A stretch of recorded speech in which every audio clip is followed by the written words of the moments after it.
नमस्कार, कसे आहात सगळे? बरे आहात ना?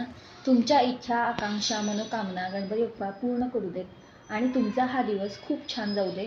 तर आज आपण एक रेसिपी बघणार आहोत आणि आजची रेसिपी आहे कांद्याच्या पातीची भाजी. तर ती कशी बनवायची आपण बघूयात. कांद्याच्या पातीची भाजी आपण नेहमीच बघतो आणि आपण वेगवेगळ्या प्रकारची कांद्याची पातीची आपण भाजी बघतो. तर आज पण मी कांद्याच्या पातीची भाजी दाखवणार आहे. तर चला तर बघूया त्याचं साहित्य काय आहे आणि भाजी कशी करायची. आपण कांद्याची पातीची भाजी करणार आहोत आणि आता त्याचं मी साहित्य तुम्हाला दाखवते. तर मी तर कांद्याची पात स्वच्छ धुवून चिरून घेतलेली आहे. हा एक बाउलभर कांद्याची पात असेल. 1-2 चमचे डाळीचं पीठ, चिमूटभर मीठ, 1 चमचा तिखट, लाल तिखट, हळद, मोहरी. आता आपण फोडणी करूया.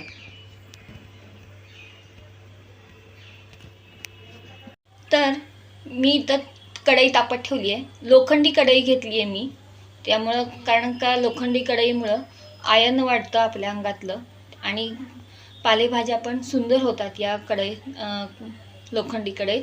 तर मी या लोखंडी कढईत तेल घातलं आहे. आता तेल तापल्यावरती आपल्याला ह्याच्यात मोहरी घालायची आहे. मोहरी घातलेली आहे आणि छान तडतडायला लागलेली आहे मोहरी. आता आपण यात कांद्याची पात घालूया.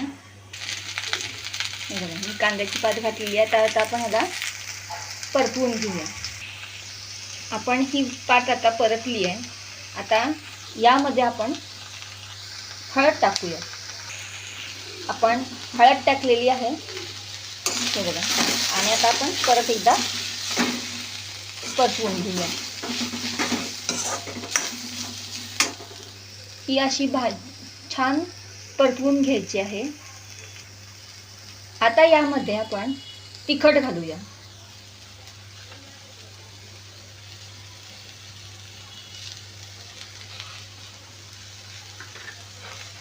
तिखट तुमच्या आवडीप्रमाणे तुम्ही घालू शकता. आता हे आपण छानपैकी अशी परतून घेऊया.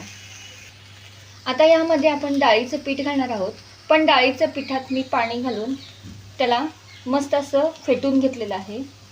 हे बघा, तुम्ही बघू शकता मी फेटून घेतलेलं आहे.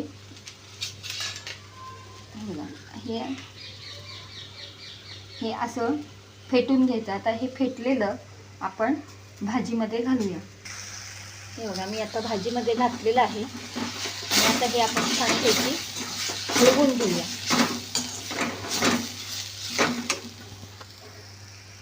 थोडं तुम्ही पाणी शिंपडू शकता त्याच्यावरती. आता यामध्ये चवीपुरतं मीठ घालूया.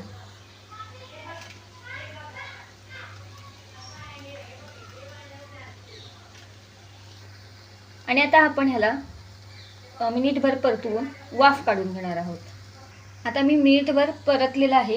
आता आपण ह्याला वाफ काढून घेऊया.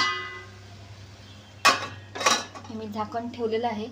आपण एक 5 मिनिटं असं झाकून ठेवूया आणि आता आपण वाफ काढून घेऊया. तर बघू शकता आपली भाजी तयार आहे.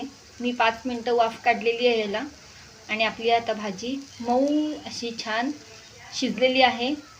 आता आपण हे बघा, तुम्ही बघू शकता. हे बघा, ही आपली भाजी आता छान शिजलेली आहे. हे बघा, आता आपण ह्याला सर्व करूया. एका मी बाउलमध्ये काढून घेते. ही बघा, अशी छान चमचमीत कांद्याची पातीची भाजी तयार आहे. जर तुम्हाला भाजी आणि ही माझी रेसिपी आवडली असेल तर माझ्या चॅनलला सबस्क्राईब करा आणि तुम्हाला कशी वाटली रेसिपी तेही मला कमेंट करून सांगा. तर जर आवडली असेल तर लाईक करा, सबस्क्राईब करा आणि शेअर करा. आपण पुढच्या व्हिडिओमध्ये अशीच एक नवीन रेसिपी घेऊन भेटूया. नमस्कार.